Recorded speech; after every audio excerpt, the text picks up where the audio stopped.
오늘은 올해의 마지막 날이고요. 마지막 주일입니다. 한 해 동안 주님께서 우리에게 사랑과 복을 베풀어 주셔서 건강하고 무사히 살았습니다. 또 끝까지 축복을 해 주셔서 이렇게 마지막 날 귀한 예배를 여러분들이 드릴 수 있는 건강과 믿음을 이제 여러분이 갖게 된 거니까요. 너무 감사하기 이를 데가 없습니다. 우리 주일학교에서부터 연로하신 어르신에 이르기까지 하나님께서 보호해 주신 은혜로 이곳에 있는데 내년 한 해에도 이 은혜로 말미암아서 더욱 행복한 한 해가 될 수 있기를 소망을 하고요. 오늘 말씀을 잘 듣고 한 해를 잘 마무리함으로 말미암아 첫 단추를 잘 꿰는 은혜가 여러분에게 있으시기를 주님의 이름으로 축원합니다. 제가 지난 금요일 저녁 기도회 때 우리 성도님들에게 여쭤보았습니다. 이제 한 해가 다 지나갔는데요. 한 해를 지내시면서 제일 후회스러웠던 일이 무엇인지 당연히 여러분들이 대답을 해주지 않았습니다. 자기가 후회스러운 일을 예배 시간에 왜 대답을 해주겠어요? 그래도 생각은 하셨겠죠. 저는 여러분들에게 그렇게 고백했습니다. 저는 지난 한 해 동안 살면서 후회스러웠던 일들, 왜 더 많이 웃지 못했을까였다고 말씀을 드렸어요. 늘 인상을 찌푸리고 뭔가 고민이 있고 날이 서 있고 그런 삶을 살았던 것 같아서 성도님들에게도 죄송하고 또 하나님께도 죄송하고 그랬어요. 사실 우리의 감정이 서운한 마음이 있거나 조바심이 있거나 사실 이런 감정이 우리가 서운한 마음 같은 경우에도 나의 기대만큼 부응해 주지 못하는 상대방에 대한 그런 것보다는요, 사실 기대가 컸던 자신에게 느끼는 감정이거든요. 서운함이나 초조함 같은 게 상대가 그렇게 했지만 그걸 내가 기대를 했던 거기 때문에 기대했던 것이 안 됐을 때 나 자신에 대해서 느끼는 감정이 서운함이나 초조함이죠. 그래서 엄밀하게 따지면 나의 감정 상태에 대한 책임은 남에게 있는 게 아닙니다. 영적인 원리로 보면. 물론 남이 그런 원인 제공을 했을 수 있지만 현재 내 감정에 대한 책임은 남에게 있는 게 아니라 그거를 조절하지 못한 나에게 있는 것이죠. 그래서 저 역시도 하나님의 은혜 아래서 또 기쁨을 누리고 살지 못한 것에 대해서 후회하는 마음이 있지만은 이미 시간은 지나 버렸고요.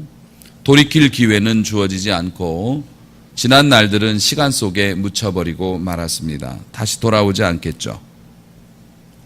인생은 한 권의 책과 같다고 이야기합니다. 어리석은 사람들은 아무나 함부로 책장을 넘기죠. 하지만 현명한 사람들은 공을 들여서 그 책을 읽어낸다고 합니다. 왜냐하면 한 번밖에 읽을 수 없는 책이라는 것을 알고 있기 때문에 하루하루를 지루한 책을 넘기듯이 팔랑팔랑 넘기지 아니하고요. 한 번밖에 넘길 수 없는 페이지이기 때문에 그 페이지를 진지하게 다 읽고 넘어간다는 거예요. 여러분, 이미 넘겨버린 세월의 페이지를 어찌할 수는 없지만은 우리에게 주어질 인생의 페이지는 밝은 모습을 가지고 웃으면서 공들여서 읽어 나갈 수 있었으면 좋겠어요. 하나님께서 우리에게 주신 인생과 이 환경이라고 하는 것이 단순한 것이 아니거든요. 굉장히 오묘하고 정말 우주와 천지와 만물을 말씀으로 지으신 그 장인의 오묘한 섭리로 빚으신 것이기 때문에 새겨보고 살펴보고 맛을 보면 볼수록 정말 아름답고 행복한 것이어서 그래서 이제 우리가 인생의 책장을 함부로 넘기지 않았으면 좋겠다는 거죠. 자, 그렇기 때문에 오늘도 우리는 은혜가 필요합니다. 자, 오늘 본문의 말씀은 이렇게 시작이 됩니다. 만물의 마지막이 가까이 왔다. 만물의 마지막이 가까이 왔다. 이것은 물론 베드로 사도가 우주의 종말에 대해서 하나님의 심판의 날에 대해서 이야기하고 있지만 사실 이 만물의 마지막이 가까이 왔다라고 하는 이 표현은 우리의 삶 속에서 얼마든지 쓸 수 있는 표현입니다. 올해 마지막이 가까이 왔어요. 또 우리가 헌신하고 봉사하거나 섬길 수 있는 마지막이라는 그 순간이 있고요. 우리가 서로를 마주 대할 수 있는 마지막이라고 말할 수 있는 시간이 있고, 우리가 하고 있는 일들도 언젠가는 내려놔야 하고요. 우리 삶의 마지막 순간은 굉장히 많습니다. 웃으면서 헤어졌지만 그것이 마지막이 되는 경우도 있고 그렇습니다. 사실 신앙의 모든 위대한 인물들은 전부 다 이 마지막이라는 것에 초점을 맞췄던 것 같습니다. 사도 바울도 그런 생각을 가지고 살았죠. 당시에 온 교회도 임박한 종말을 생각하며 그렇게 긴장하며 살았던 흔적을 볼 수가 있는데요. 지금 세상의 종말은 아니지만 우리는 지금 오늘 한 해의 종말을 앞두고 있어요. 이제 머지않아서 우리 인생에서 2017년이라고 하는 이 한 해는 영원히 사라져버리고 다시는 꺼내볼 수 없는 과거 속으로 묻혀버릴 거고, 이제 곧 새날과 새 아침이 밝아올 텐데요. 이 순간 지금 우리는 무엇을 해야 할까? 하나님께서 베드로 사도의 음성을 통해서 또 이 종의 음성을 통해서 여러분에게 권면하고 계십니다. 이 마지막 순간, 올해 마지막이요 또 새해를 맞이할 준비를 해야 되는 우리들, 무엇을 해야 할 것인가? 베드로 사도는 먼저 우리에게 이렇게 말합니다. 정신을 차리고 근신하여 기도하라 라고 말씀을 하십니다. 베드로 사도는 세상의 마지막이 가까우고 자신의 마지막이 가까워 왔을 때 정신 차려야겠다라고 생각을 했던가 봐요. 그리고 정신을 차리고 나서 기도를 해야겠다라고 생각을 했나 봅니다. 사실 오늘 우리가 이제 본문을 이렇게 쭉 보았습니다만은 흥미로운 점이 있어요. 온도의 차이라고 합니다. 오늘 읽은 본문에 보면은요, 7절에는 정신을 차리고 근신해서 기도하라 이렇게 돼 있고요. 8절에는 뜨겁게 피차 서로 사랑하라 이렇게 돼 있습니다. 그 다음에 9절에는 원망 없이 서로 대접하라. 그런데 이 원망 없이라고 하는 것을 지금 우리 개역개정에는 원망 없이로 되어 있고요. 새번역이나 현대어 성경이나 다른 번역서에는 전부 다 따뜻하게라고 이렇게 이제 표현을 합니다. 사실 그것이 원어에 더 가까워요. 그래서 따뜻하게 서로 대접하라 이렇게 돼 있어요. 자, 기도하라는 명령이 있어요. 뜨겁게 사랑하라 그래요. 따뜻하게 대접하라 그래요.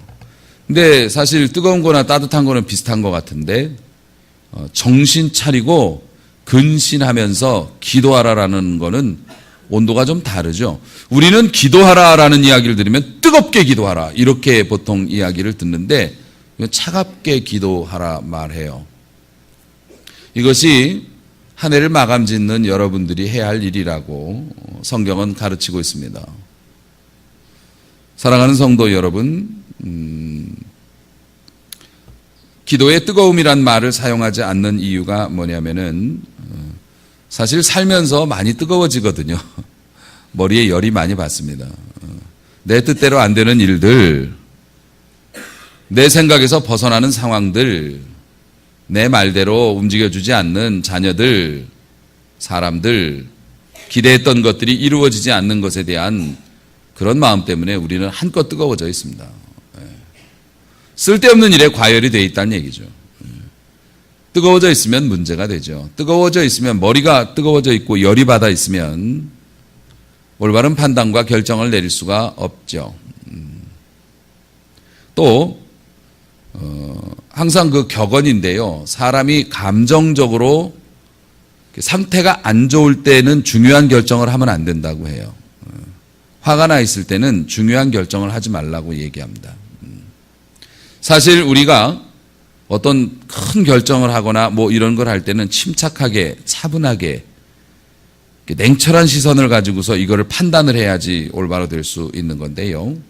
다른 사람의 허황된 약속이나 이런 분위기에 편승해 가지고서 어영부영 결정해 놓고 나서 후회한 일이 보통 많은 게 아니지 않습니까?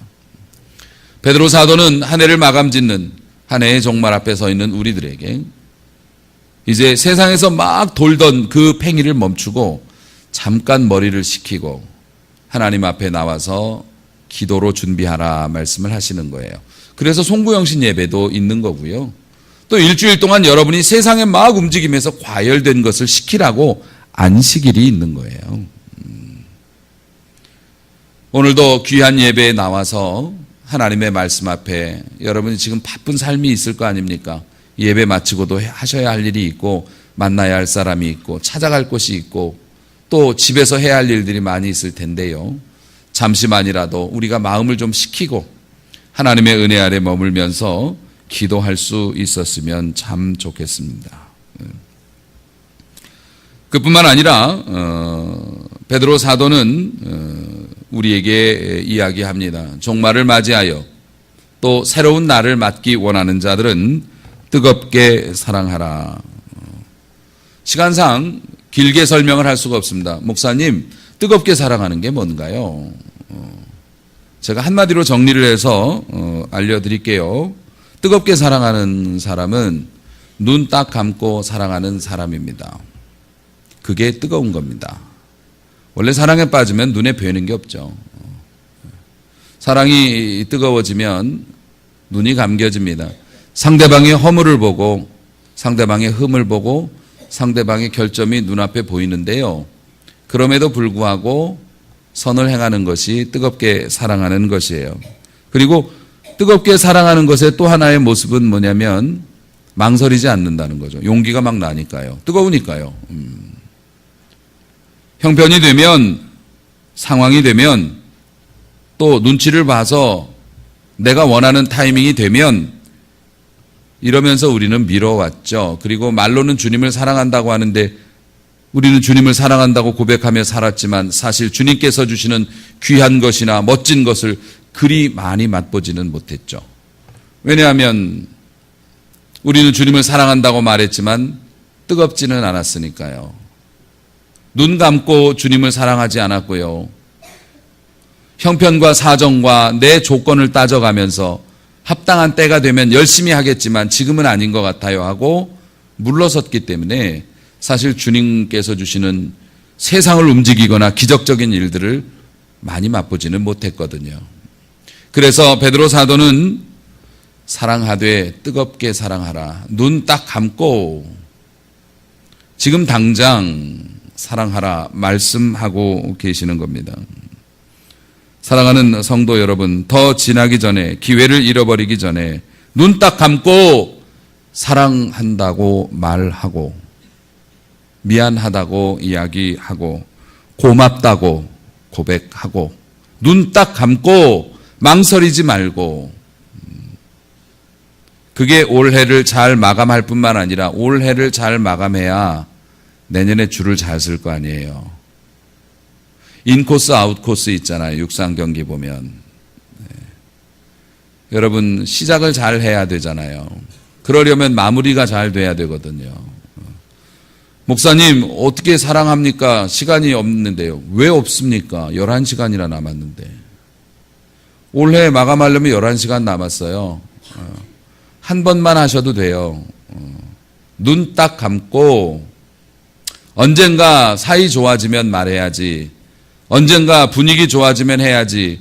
혹은 언젠가 좀 여유가 있어지면 부모님께 용돈이라도 드려야지. 이런 거 눈 딱 감고 망설이지 말고 해야 할 일이었다라고 생각이 되면 그것을 11시간 내에 하세요. 그럼 내년이 달라지게 될 줄로 믿으시기를 바랍니다. 확신이 없네요. 순종하시기를 바랍니다. 11시간 남았어요. 할 수 있거든요. 말로 해도 되고요. 작은 물질로 해도 되는 거고요. 문자 하나로 할 수도 있는 거예요. 뜨겁게 사랑하는 것은. 또 베드로는 외칩니다. 사랑은 허다한 죄를 덮는다고. 사실 이게 사연이 있는 이야기입니다. 베드로가 죄를 좀 많이 졌나요? 주님 앞에. 베드로는 어쩌면 우리들의 자화상인지도 몰라요.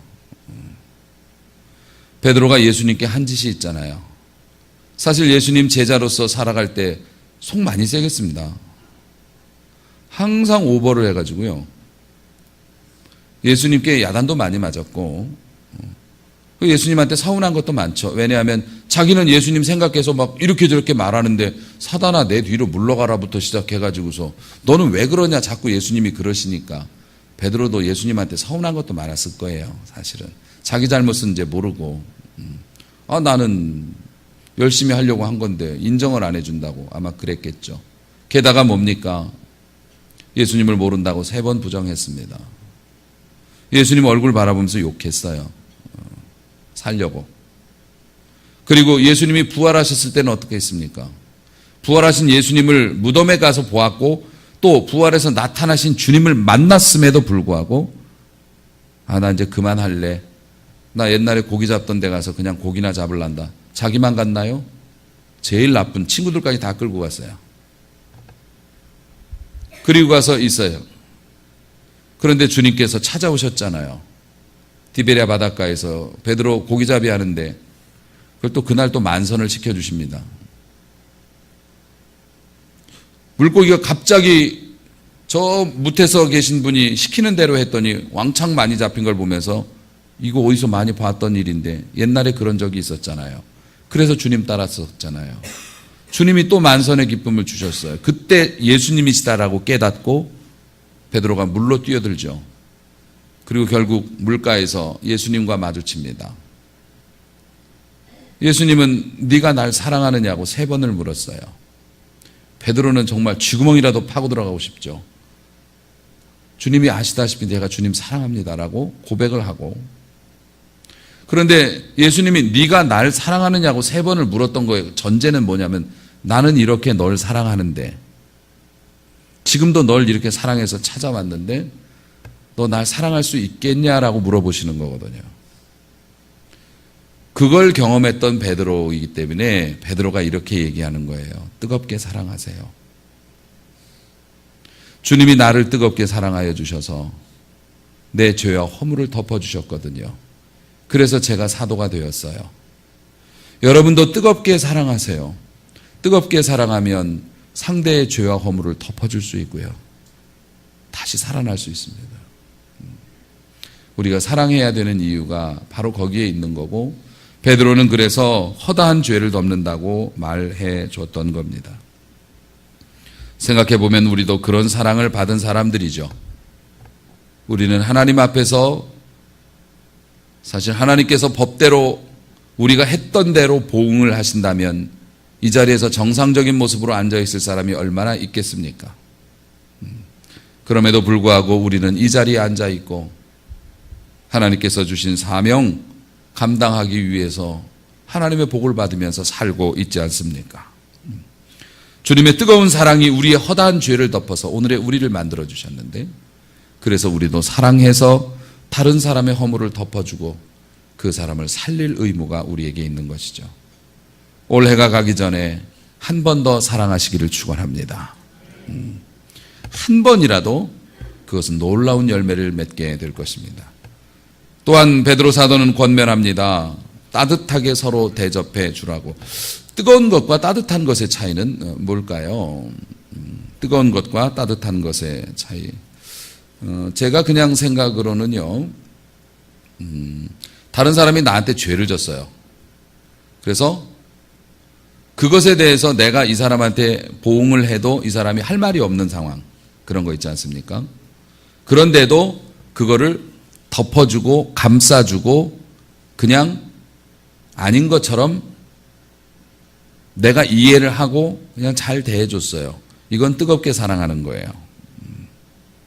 그런데 따뜻한 사랑, 따뜻하게 대접하는 거는 제 생각으로는 그렇습니다. 어떤 사람이 나에게 뭔가 이렇게 행동을 하거나 말을 하는데 내 마음에 들지 않아요. 내 마음에 들지 않아서 그게 뭐냐고 잘못된 거라고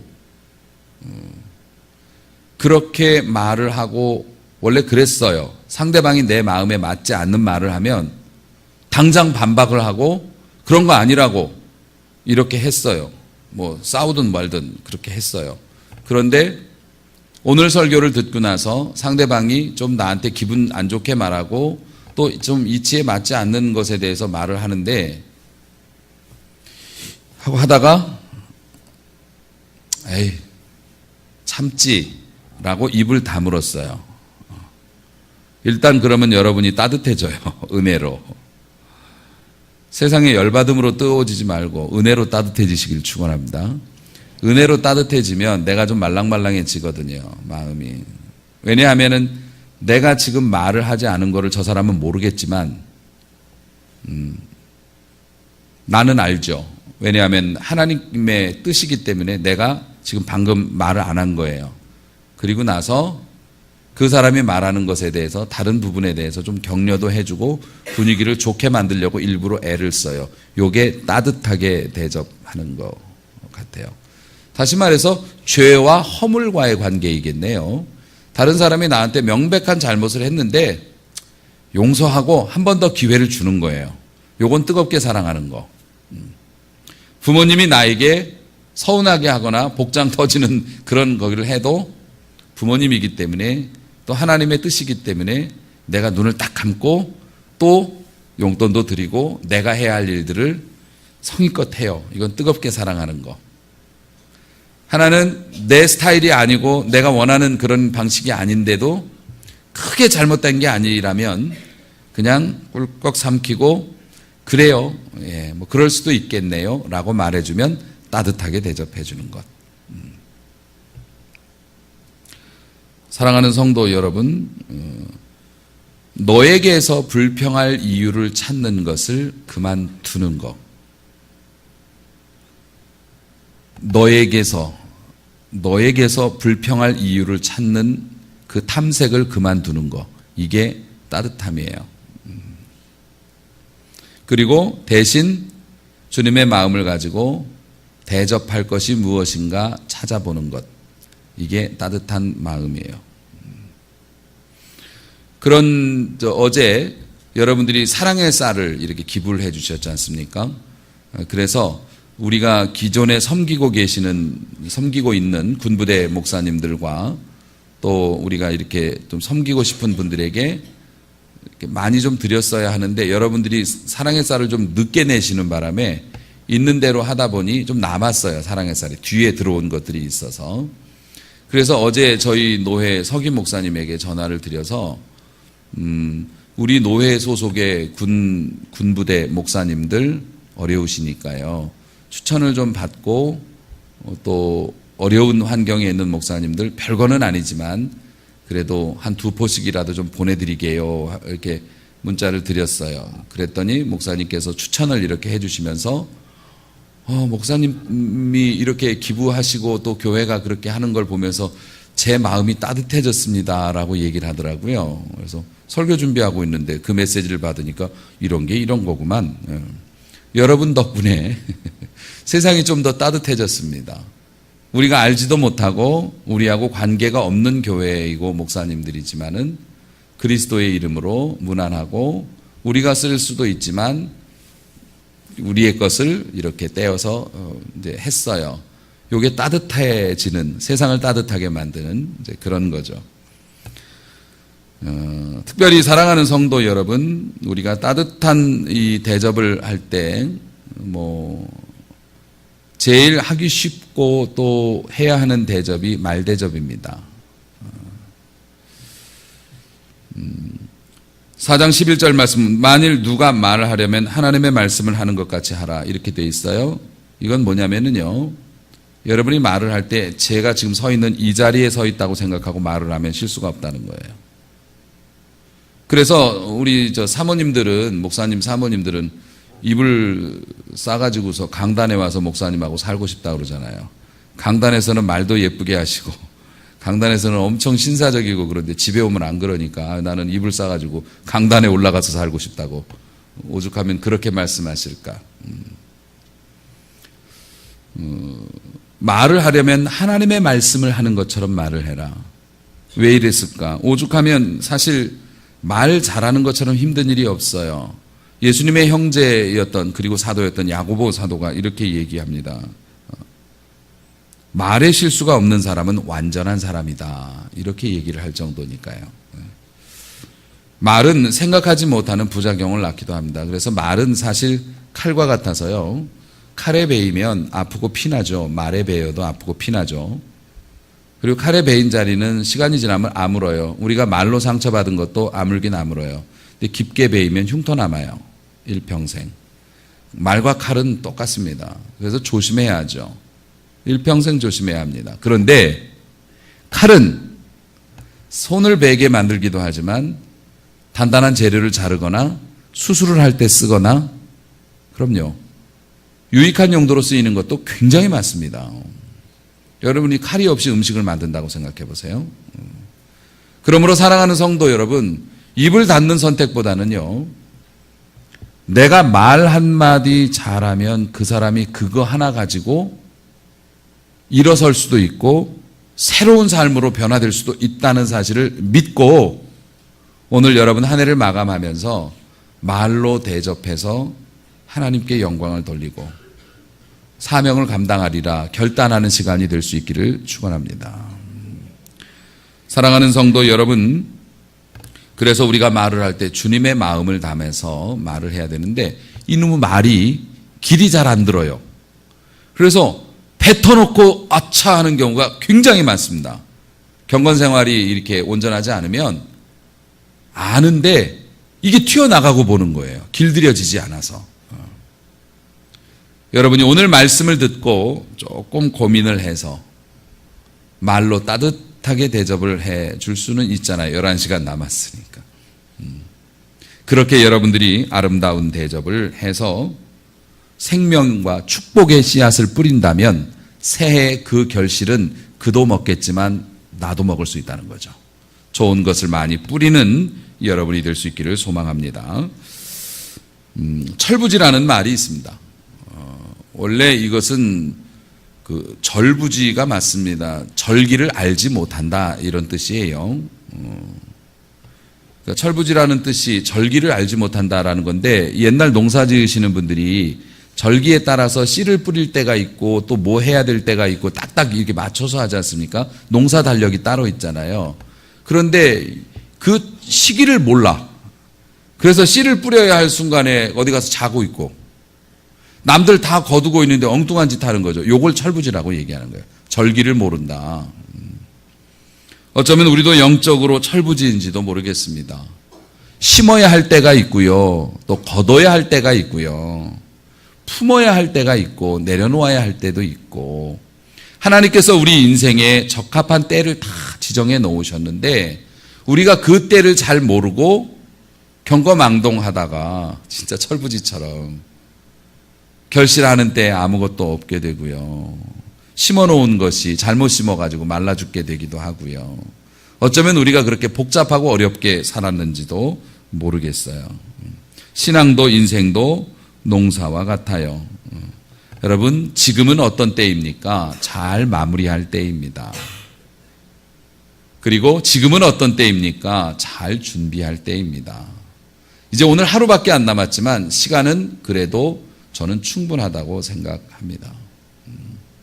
왜냐하면 진심을 보시는 하나님 앞에 내 마음가짐을 그렇게 준비하는 것만으로도 한 해를 잘 마무리하고 새해를 맞이할 준비를 잘 하는 거라고 생각을 하니까요.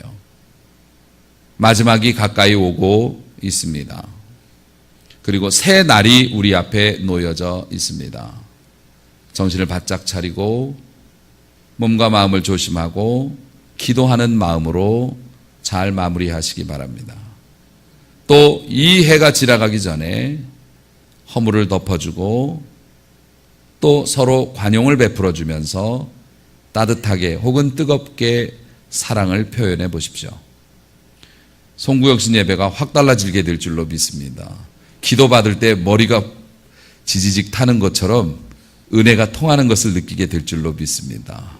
여러분이 마치 전극을 녹난 것을 이렇게 닦아내고 전기를 꼽듯이 여러분, 하나님의 은혜는 그렇게 받는 것이고 축복은 그렇게 받는 것이죠.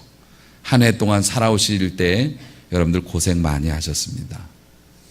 여러분들이 얼마나 애쓰고 수고했는지를 저도 알겠는데 하나님께서는 오죽 잘 아시겠어요. 그래서 오늘 우리에게 새로운 날들을 약속하기 위해서 귀한 은혜를 주셨습니다. 사랑은 허다한 죄를 덮습니다. 따뜻하게 대접해 주십시오. 그리고 기도하세요. 하나님께서 귀한 것을 맛보게 해 주실 줄로 믿고요. 이렇게 한 해를 잘 마무리하고 새해에는 온전한 축복의 주인공이 되어서 30배, 60배, 100배의 결실을 하는 승리하는 풍성한 성도가 되시기를 주님의 이름으로 축복합니다.